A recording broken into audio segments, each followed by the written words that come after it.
Time to pull up a chair. We've got another great story for you today in the rLounge. Love, loyalty, and friendship.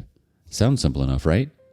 Today in the rLounge, those words are way more than just a cute little sign you hang in your kitchen above the coffee bar. This isn't about feel-good Pinterest quotes in curly font or the illusion that a farmhouse aesthetic can fix a crumbling relationship. Up first, sometimes life hands out justice in the weirdest ways. Am I the a-hole for taking my name off the lease where my husband and his girlfriend live? Okay, so this one is pretty long, so buckle up so I can give you some background. I, 53 female, have been married to my husband, 48 male. We will call him Richard, aka Dick, for almost 17 years. Our marriage has not been perfect, especially the last 4 years. I suspected Dick of cheating, but never could catch him. Until a couple of years ago, I ended up in the ER because of a not-so-fresh feeling. I loved my husband very much, but this was the last straw, and this wasn't even the girlfriend he is seeing now. We would call her Jane, 43 female. The ER trip was more than enough proof that he wasn't being faithful. I have not been with anyone other than him for the entirety of our marriage, so I openly told him I was looking for a job closer to my family and leaving him to go there. I took a contract for a year. I left in 2023 and moved 1,100 miles away to be near my family. Dick and I texted daily. Some was arguing, other conversations was more serious and sounded like he wanted to reconcile, so I still wasn't sure. He assured me that there was no one there with him in our home. He is also a habitual liar. So I got in my car one night and drove, all the way to my former residence. I arrived at 5:30 in the morning. I was tired, but oddly enough, Dick was awake and met me on the porch in his robe. He clearly was not expecting me, so I proceeded to go inside and he tried to step in the way. I continued to go inside. Introducing Jane, standing in my kitchen, cooking in a robe only. So I said, "How are you? I'm Dick's wife." Needless to say, it wasn't a pleasant visit. Not only did I have to go to get a hotel and an Airbnb, but Jane was living there. This apparently happened 3 weeks after I left. This goes back and forth for the last couple of years where she's there, next she's leaving, next she's there. And now they're supposedly in love. What the F ever. Okay, so the lease part. My name was still on the lease to the house, on paper and even off paper. Dick didn't qualify on his own, so I've been more than generous to not take my name off so he didn't face having to move. I know, I shouldn't care, I'm just not that person. Well, now here we are and I moved back up here for a job, about 9 months ago. He was trying to have his cake and eat it too, telling both of us what we wanted to hear and playing both sides lying through his teeth. However, I just got a new job and I needed a house that was central to the 3 locations that I will get splitting my time between.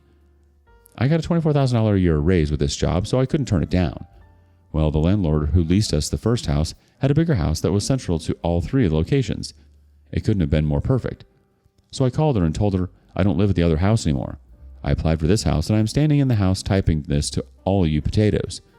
She has known me for 10 years and knows that I will take care of my responsibilities in this house. So now Dick is pissed off and he can now be referred to as Richard Noggin. He started telling everyone that I did this on purpose because I'm trying to make him homeless. I filed for divorce from Mr. Noggin. I don't think he should have the financial benefit of a wife on paper and not want the wife. He has also tried to financially ruin me. This has been an emotionally difficult time. I've been struggling a lot, but I'm gonna be fine with this new job.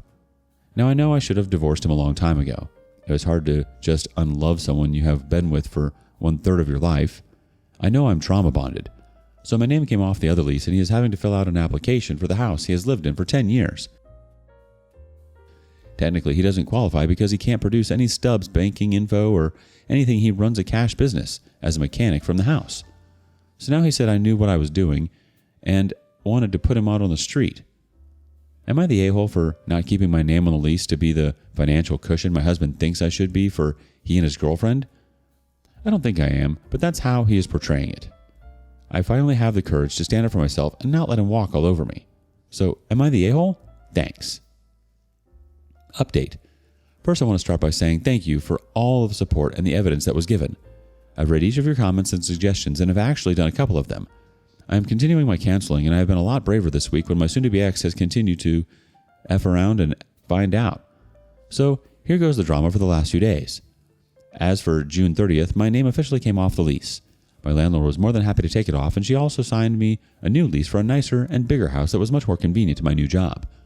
My soon-to-be ex has been blowing up my phone, whining on how he has to come up with pay stubs, and he is already late on his rent, and why couldn't I leave well enough alone? He even went as far as to threaten to get me fired from my new job. So, I took a restraining order out on him, and it was granted. He cannot call, text, speak, be within 500 feet of me anytime, anywhere, and he thinks that I will be financially responsible for any damage that he causes to the house. Well, it's F around and find out time, because the state that I live in now has a law that legally states I am no longer responsible for anything to do with the home that he and his girlfriend are now completely responsible for. I am a protected person according to the protective order, and am absolved from any and every responsibility on that with him. Yay!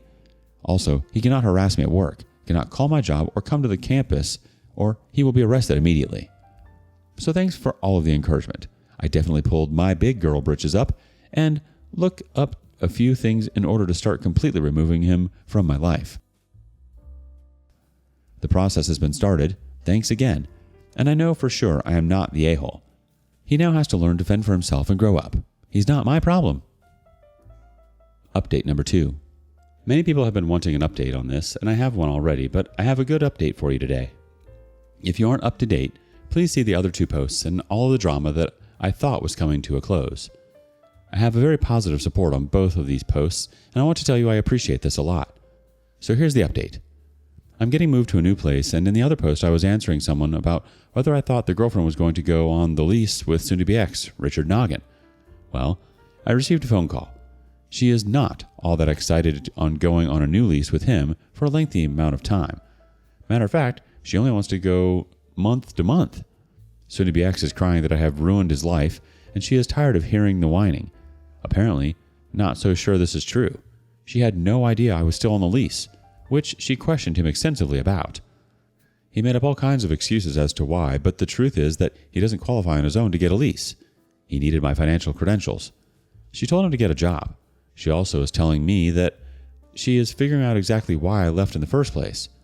My response to her was, after 17 years, don't you think I would have had a really good reason to leave after that long? There are 2 sides to a story, and somewhere in there is the actual truth. So the conversation was really interesting, and after she got some answers to her questions, it ended peacefully. But I surprised her when she started to tell me things about the 2 of them, and I cut her off by telling her that they were not my concern. It was between the 2 of them, and I didn't want to know. But now the girlfriend is in jail. What? Why? She got caught taking security tags off of things in the store, and then when her name was run by the police, 2 felony warrants. Apparently, the warrants are for not showing up to court, and it has been so habitual that there is no security bond available. 2 $10,000 cash only, so I think she will be stuck there for a minute. My opinion, or my observation, is this. It's almost the first of the month. Who is coming up with rent for him? Not me. As I have learned with this entire situation, what you put out in the world, whether it be goodness or by being a terrible person, it has a way of coming back to you. And when it comes around, boy does it. So, I'm settling into my new place, new job, and new life. Sounds like the other 2 have a lot to work out, and I love saying, not my problem. Thank you to all in this group who have commented and supported this journey. I continue to pray daily, and I am proud of all that I have accomplished. One day at a time, I'm living my best life and being the best I can be every day. Thank you all again. You did the right thing, OP. Once someone's been lying and cheating for years, you don't owe them anything, especially not your financial security. Him whining about rent and trying to act like you're the bad guy? Classic victim move. You taking your name off the lease was just you finally saying, nope, I'm done cleaning up your mess. Up next, sometimes the biggest battles happen before the aisle, especially when your maid of honor decides to turn your bachelorette party into a turf war. Am I the a-hole for canceling my bachelorette party after my maid of honor invited her friends who bullied mine? Alright, Charlotte's people, buckle up, because I have a story that is just begging for the tea to be spilled. I'm getting married soon, and I asked my friend, Daria, 43 female, to be my maid of honor. Big mistake. Huge. Act 1. The uninvited guests first. Daria creates the group chat, and who's in it? My friends and 2 of her besties, Karen and Victoria, also in their late 40s. She didn't ask me, she just informed me that her friends would be there to help. So now we have 2 cliques. Team Bride, my friends, all in their 30s, and Team Maid of Honor, her crew, all in their 40s. What could possibly go wrong? For 2 months, the group chat was a war zone I wasn't even in. My friend Eritrea is a straight shooter and asked practical questions about the non-existent plan. Team Maid of Honor immediately decided she was a disrespectful peasant, challenging Queen Daria's authority. Act 2. The absolute train wreck of events. The drama unfolded in a series of increasingly unhinged arguments. The Great Villa Catastrophe. Daria was super vague about the plans, so Eritrea, trying to be helpful, finds a stunning luxury villa owned by her close friend that we could get for next to nothing. After a massive argument about the public price, which we wouldn't be paying, Daria dramatically cancels her original, mysterious booking and tells Eritrea to book the luxury one. Here's the kicker. Eritrea was swamped at work and couldn't reply for a few days. More importantly, after seeing how vicious the chat was, she told me she couldn't possibly ask her friend to rent their gorgeous home to a pack of wild animals she didn't know. She was terrified Daria's friends would wreck the place. So Eritrea backs out. The result? Team Maid of Honor blames Eritrea for everything, and we're left with no villa. Giftgate 2025. This is my favorite part. My friend suggests getting me a beautiful, high-quality silk lingerie set for about 150 euros. It's my favorite color, blue, and my friends loved the idea. Karen, one of Daria's cronies, immediately finds a 22 euro polyester nightmare on some knockoff website and suggests that instead. Then Daria herself chimes in, insisting the gift must be white because it's for a wedding, not a birthday. My friend pointed out, it's a gift for my friends for my bachelorette party, not a religious sacrament. This resulted in Karen going nuclear and writing a whole novel in the chat about what a snob Eritrea is. The final showdown. Another friend of mine, who had been silent because she couldn't make the trip, finally had enough. She stepped in to defend Eritrea from the constant attacks. Victoria, the other Maid of Honor crony, immediately pounced on her, accusing her of showing up just to start drama. Act 3. The ultimatum at this point. I'm getting hives just thinking about being locked in a house with these women for 72 hours. This isn't a party, it's a psychological horror film. So, I did what any sane person would do. I pulled the plug. I canceled the whole weekend trip. My fiancé and I went to Daria's house to confront her and gently explain to save my own sanity. I was thinking of doing 2 separate, peaceful dinners, one with her and her friends, and one with her and my friends. You guys, she had a full-blown meltdown. She told me that was not right to her friends and that if I dared to split the party, she would not come to either event. So let me get this straight. She invites her friends to my party, lets them bully my friends. Her planning single-handedly ruins the entire weekend, and now she gives me an ultimatum because I don't want my bachelorette party to be a cage match? I feel like I'm losing my mind. So tell me, am I the villain for canceling this party from hell, or has my maid of honor officially lost the plot? What would you do? Update. Wow. Just wow. I honestly didn't expect my post to get so much attention, but thank you all for the responses, the support, and the very reasonable questions. My phone has been buzzing nonstop. You guys asked for some clarity, so here's the tea you've been waiting for. A lot of you are asking the million-dollar question. Why in the world did you choose Daria to be your maid of honor? And that's fair. Based on my last post, she sounds like a nightmare.